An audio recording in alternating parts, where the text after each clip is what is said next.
আসসালামু আলাইকুম গাইস, তোমরা সবাই কেমন আছো? আশা করি ভালো আছো। আমি আলহামদুলিল্লাহ তোমাদের দয়ায় ভালো আছি। তো আজকে আমি বানাবো লাচ্ছির জন্য এখানে আমি 500 গ্রাম দুধ নিয়ে নিয়েছি। 500 গ্রাম দুধকে আমি জাল করে এখানে আমি 250 গ্রাম বানিয়ে নিব। তো এই তো আমি দুধটা চুলায় বসিয়ে দিয়েছি আর দিয়ে দিচ্ছি 3টা সাদা এলাচ। এই তো আমি দুধটা নেড়ে চেড়ে নিচ্ছি ভালো করে। দুধটা জাল করে আমি 250 ml করে নেব। আর এখানে এই তো আমি কিছু চিনি অ্যাড করে দিচ্ছি। মিষ্টিটা তোমরা যার যার পছন্দ অনুযায়ী তোমরা অ্যাড করবা, যে যেরকম মিষ্টি খাইতে পছন্দ করো। তো আমি তো লাচ্ছিটা টক দই দিয়ে বানাবো, তার জন্য একটু মিষ্টিটা বেশি দিয়েছি। আর তোমরা মিষ্টি দই দিয়ে করলে মিষ্টিটা একটু কম দেবা। তো এই তো আমি এখানে কিছু দুধ উঠিয়ে নিচ্ছি।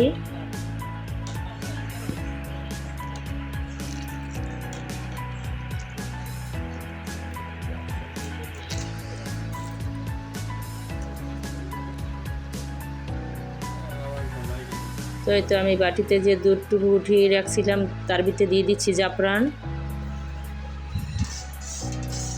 দিয়ে আমি গরম দুধের সাথে ভালো করে মিশিয়ে নেব।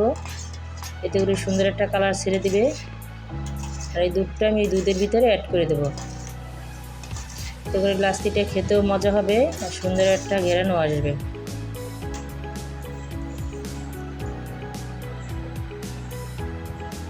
এই তো আমি জাফরানটা গরম দুধের সাথে মিশিয়ে নিয়েছি। এখন ওই দুধের ভিতরে আমি এই জাফরান ভেজানো দুধটা অ্যাড করে দেব।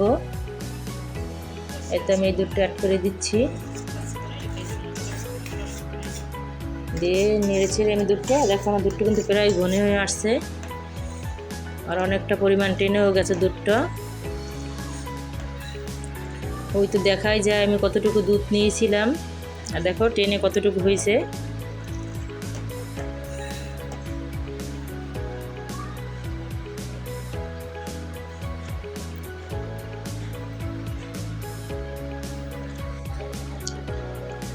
এই তো আমার দুধটা প্রায় জাল করা হয়ে গেছে। এখন আমি এলাচগুলো উঠিয়ে নেব। কারণ এলাচের যে সুঘ্রাণ এটা তো বের হয়ে গেছে। এখন আমি এলাচগুলো উঠিয়ে নিচ্ছি।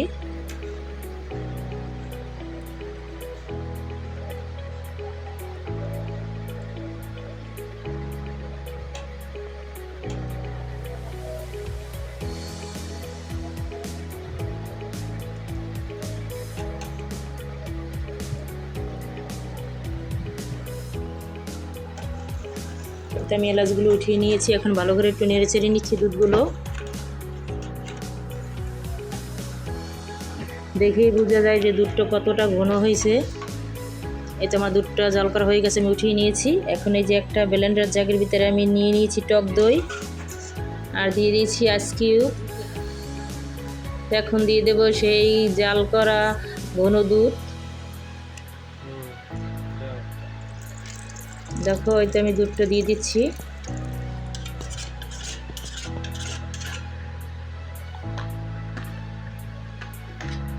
দিয়ে এখন আমি ব্লেন্ডার জাগে ব্লেন্ড করে নেব।